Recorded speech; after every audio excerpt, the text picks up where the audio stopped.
Je le rappelle ici que nous n'avons pas peur. Il est très actif sur ces plateformes digitales. L'activiste Raymond Kota se prononce régulièrement sur la marche du Cameroun. Corruption, système électoral, crise anglophone, ces sujets sont éminemment politiques, comme dans cette vidéo récemment postée sur son compte TikTok. Ils pensent que le Cameroun leur appartient et qu'aucun Camerounais ne peut plus s'indigner, alors que notre constitution nous autorise. Il appellera l'armée, je cite, à prendre ses responsabilités face à ce qu'il décrit comme une impasse politique après 42 ans de pouvoir des dirigeants actuels à Yaoundé. Est-ce cette vidéo qui a irrité les autorités camerounaises?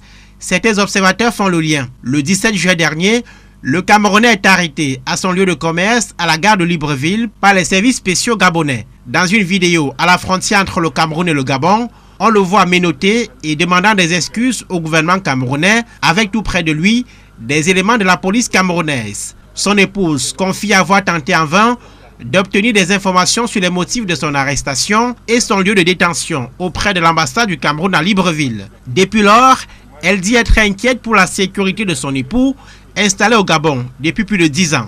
Au Cameroun, la famille de Steve Akam, de son vrai nom, dit ne pas avoir non plus d'informations sur la situation de l'activiste. Les conditions d'extradition et de détention du militant politique inquiètent. Le mouvement pour la renaissance du Cameroun dénonce une arrestation fondée sur la répression d'une opinion politique et en violation de l'accord d'extradition de la CEMAC qui lie les 6 pays membres de la sous-région. Le parti de Maurice Kamto demande la libération du Camerounais de 42 ans, ancien membre de l'équipe de sécurité de l'opposant gabonais André Baobam. Une position déjà exprimée par l'avocat Christian Timban Beaumont qui redoute les traitements inhumains et la torture auxquels pourrait être soumis cet homme qui s'est attelé ces dernières semaines à dénoncer le ralentissement des inscriptions sur les listes électorales à l'ambassade du Cameroun au Gabon, mettant en cause une manœuvre des autorités camerounaises.